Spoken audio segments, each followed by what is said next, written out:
It's time for our Week 7 picks in the Canadian Football League. I'm John Hodge, joined as always by JC the Cheese Abbott. And Cheese, I'm catching up on you a little bit in our standings, but credit to you, you are still ahead of me straight up and against the spread. Straight up, you are 18-4, which is ridiculous. I'm 15-7. And against the spread, you're 14-8. I'm 13-9. So I'm hoping to catch you there, but I think it's going to take me more than a week to catch you straight up. I depends on the pace that I set up because last week wasn't as good as it's been the last couple. I picked the Argos; they didn't look particularly good in that game. There was some mistakes on my part. I gotta pick up the game if I'm gonna extend this lead. Well, hey, we wish you the best of luck, and we wish everybody the best of luck. If you are placing any bets, please do so responsibly. We've got some information on our website about sportsbooks, Ontario, Alberta, that type of thing, if you want to check those out. But in the meantime, let's get right into it, JC. The BC Lions will visit the Edmonton Elks on Friday night, where the green and gold are 2.5-point favorites. These two teams met in Kelowna 2 weeks ago, where the Lions got their first win of the season thanks to a 135-yard, two-touchdown performance from James Butler. BC has since been on bye, while the Elks beat the daylights out of the Ottawa Redblacks by a score of 40-17. JC, can the Lions sweep the season series against Edmonton, or will the Elks exact their revenge? Well, the BC Lions laid out the perfect formula for how to beat the Edmonton Elks in that game in Kelowna, and that is play strong defensively, limit the run, and force Cody Fajardo to throw the ball 50 times. And then when he does that, finally you can force some turnovers. That's what the Lions did. That allowed them to win that game pretty handedly, especially with their second half performance. It's tough to replicate, though, especially against a guy like Justin Rankin, and especially when they're going to have film on your strategy from 2 weeks ago. Now, the Lions are well rested. The Elks are a little banged up. Sounds like we won't have David Beard out there on the offensive line. Jordan Williams, who's played really good at defensive tackle, also will not be available. But I still think the Elks can bounce back in this game. I don't think it's going to be a blowout by any stretch of the imaginations. The Lions are an improved team from what we saw at the start of the year, but I think they will figure out how to mess up that formula, and we'll see a more sound Edmonton team than we did in Kelowna, one that's not going to give away the ball 4 different times. Let me take the Elks to even the season series.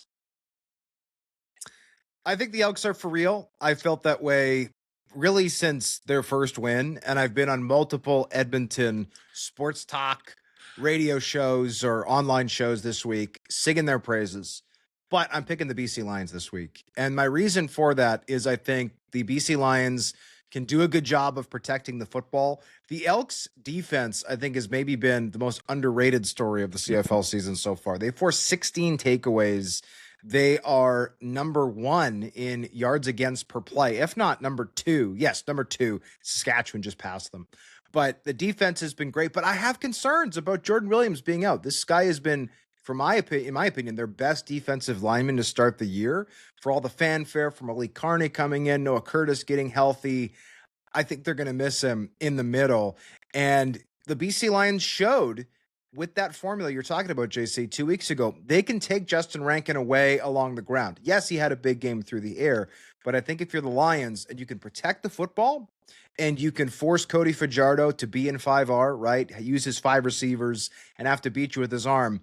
That's a good formula for victory. And I'm sorry, with all due respect to the hardcore fans of the Edmonton Elks who've been showing up through all these lean years, Commonwealth just does not provide a big home field advantage whatsoever relative to some other stadiums in the Canadian Football League that have more intimate atmospheres and that have just frankly more fans. So I'm rolling with the BC Lions. They did it 2 weeks ago. They were on bye. They got a chance to rest. I think they've upgraded their coaching staff with Dennis McKnight coming in to fire up those special teams units. So I'm rolling with BC. The Montreal Alouettes will visit the Calgary Stampeders on Saturday afternoon, where the red and white are 1.5 point home underdogs. These two teams met last week in La Belle Province, where the home side thwarted a late comeback bid to win 37-30. Tyson Philpott is off to a torrid start to the season for Montreal, making 45 catches for 719 yards and 4 touchdowns through 5 games, while Vernon Adams Jr. has thrown 14 touchdown passes and 0 interceptions thus far for the Stampeders. Can Montreal sweep the home and home, or will the Stampeders bounce back with a win? I've got the Montreal Alouettes. And look, I took the Alouettes to win, but not cover last week. And the Stampeders came so close to not just covering that spread, but also winning the game, right? They pressed in the last few minutes and they got down to that 15-yard line late when the ball got batted down by David Perales, turning over the football and resulting in a Stampeders loss, Alouettes win. I am high on the Stampeders. I think they're better than their 2-3 record shows. I think their offense has been sensational. Obviously, I think he got away with a couple of what should have been interceptions last week.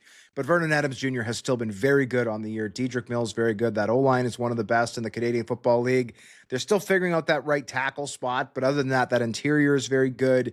Defensively, I've been a little bit surprised the Stampeders haven't been better, but for the injury to Rene Paredes, I think they're good on specials. So there's, again, a lot to like. I just think if I'm getting the Montreal Alouettes to win and I only have to eat 1.5 points, how can you not roll with them? They are the best team in the Canadian Football League right now for my money. Davis Alexander, sensational. Tyson Philpott is right now the best player, period, in the CFL. He's on pace to shatter records, but they've also been getting good production out of role players like Alexander Hollins and some other pieces in that receiving core. Travis Tice was very good. And defensively, they're flying to the football like they always do. So I'm taking the Montreal Alouettes to win this game. I know it's tough to win back-to-back games, but again, for even despite the loss, I thought the Stamps played well last week and the Alouettes were still better. So until the Alouettes lose, I'm going to have a really hard time picking against them. Give me Montreal. I'm in complete alignment with you, Hodge. And you mentioned it's really tough to win back-to-back games against the same opponent in the CFL. You know what's tougher than that, Hodge? Stopping Tyson Philpott, because this guy is unbelievable. Nobody has done it thus far this season. Now, it should be noted, we are recording this on Wednesday. The Alouettes have yet to practice or put out an injury report, and Davis Alexander did clutch at his left hamstring a little bit at the end of that game against Calgary. He said it was just a little tightness, nothing to worry about. Jason Moss seemed to imply that he would be good to go this week, but we don't know how the last couple of days have treated him. Obviously, that would be a significant blow to the Alouettes if he were even hampered in any way, let alone off the roster. So we'll see if he is limited in practice or if he shows up on the report with that hamstring. But if he's at anything above 60%, the Alouettes are the better team here. And I believe that they will win because even if you do pull off the miracle of stopping Tyson Philpott, Tyler Snead has been a top 5 receiver for my money in the CFL this season, and he can take over games as well. He just hasn't had the same level of opportunity to because all those balls are going to Philpott. They've got some dangerous weapons down the field and a guy who can get the balls to them. I'm taking Montreal all the way. The Toronto Argonauts will visit the Hamilton Tiger Cats on Saturday night, where Steeltown is a 4.5-point home underdog. And yes, this is another game that's kind of technically an Argonauts home game, but let's not insult anyone's intelligence. The Ticats are at home. DeMonte Coxey was limited in practice on Tuesday with an ankle injury, though it appears Cameron Judge could be set to return from a head injury that kept him out of last week's loss to Winnipeg. The Tiger Cats have hit the skids since Bo Levi Mitchell suffered what could be a season-ending ankle injury, getting smacked 38-7 by the Saskatchewan Roughriders last week, though Trey Ford will start this week after spending most of last game on the bench. Which team will win the Battle of Ontario? The Hamilton Tiger Cats have a really good defense. And I think that is one of the great tragedies of this situation because they played exceptionally well against Saskatchewan. And I think they'll make things tough for Toronto in this game. But until you can trust their quarterbacking situation, I don't think you can pick the Tabbies to win anything at this stage. And yes, I agree with the decision to go with Trey Ford over Jake Dolegala. I think he's going to give them a better chance to win.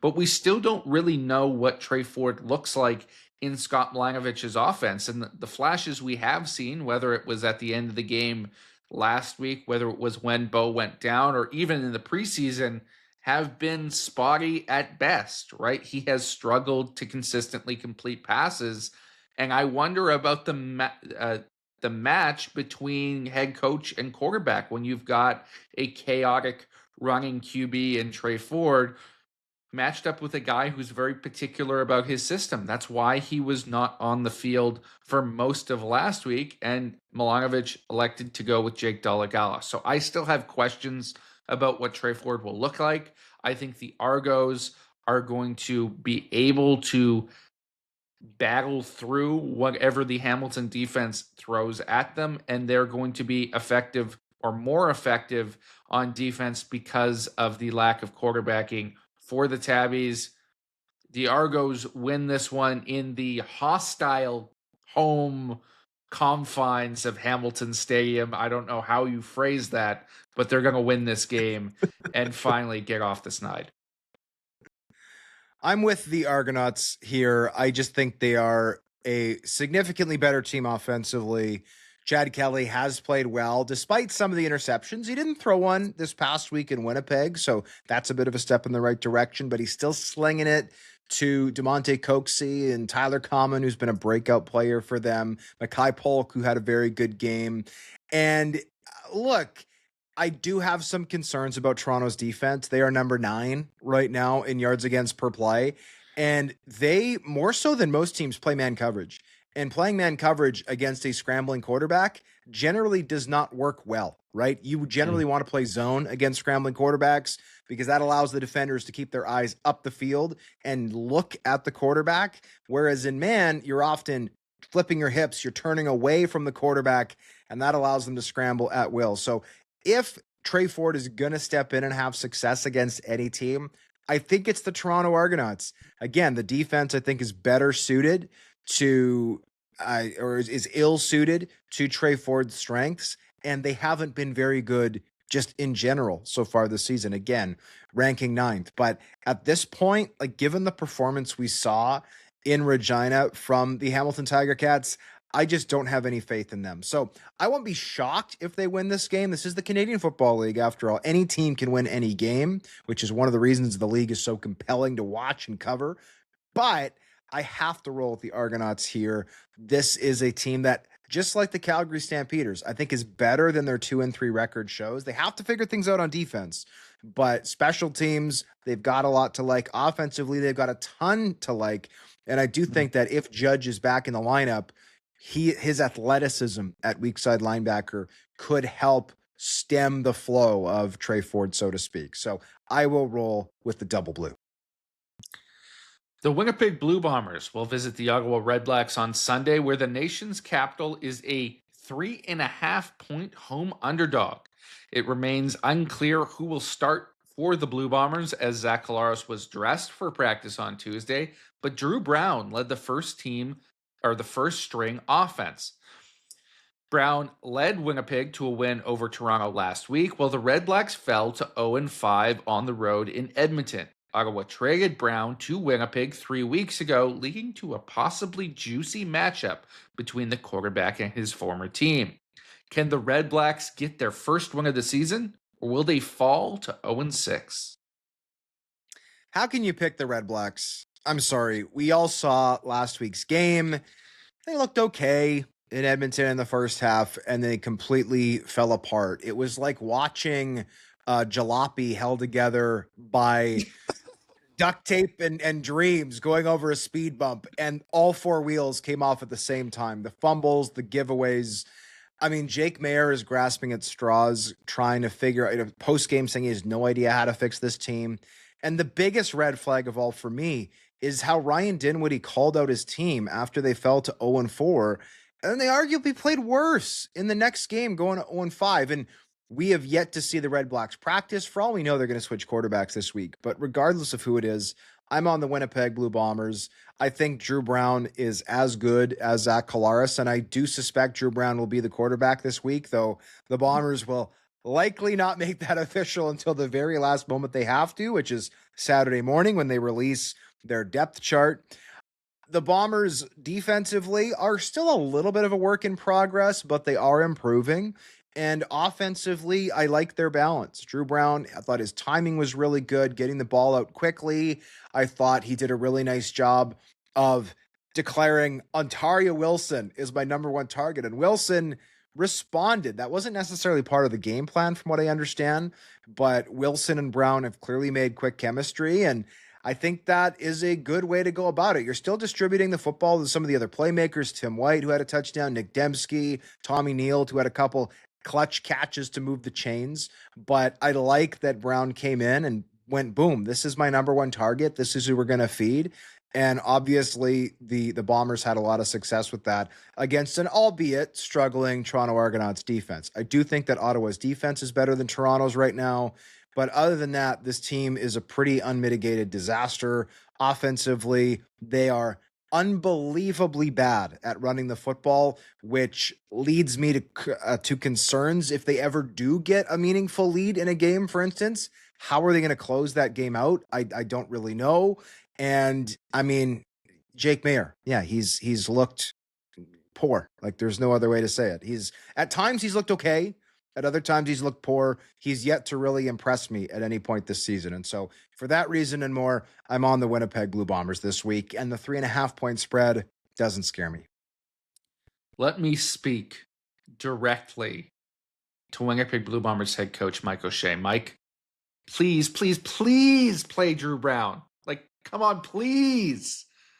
This would be the number one game of the week if Drew Brown gets the start against his former team, because that becomes such a juicy storyline. And I think he would prevail against the Red Blacks and raise all sorts of questions in the nation capital. Now, I am not naive enough to assume that Mike O'Shea knows what a podcast is, let alone listens to me. But I believe that this game will be a more exciting contest with Drew Brown at the helm. Now, if Zach Collaros is out there, the Winnipeg Blue Bombers still win. I don't think that's a question here. I'm burying the lead, but Ottawa's just not that good right now, and I don't think they can prevail in this game. If you want to watch a boring football game, I believe the World Cup final will be played before this contest, but then you get a doubleheader with another boring offense that fails to score, like a soccer team in the Ottawa Red Blacks. I just don't think that they can get it done this week. I think there's some serious problems in the nation's capital, and if Drew Brown is on the other side, they will be exposed even further in either circumstance. I'm rolling with the Bombers. Those are our picks for week number 7 in the Canadian Football League. We thank you as always for joining us. We'll be back on Monday to chop up all the games, news, insight, and analysis with Justin Dunk. Don't forget to subscribe to the 3 Down Nation newsletter in your inbox every single day. It costs you $0. So why not sign up if you haven't already? Totally free. In a world where everything is too expensive, you can't beat free. We'll see you next time. For JC Abbott, I'm John Hodge. Enjoy the games.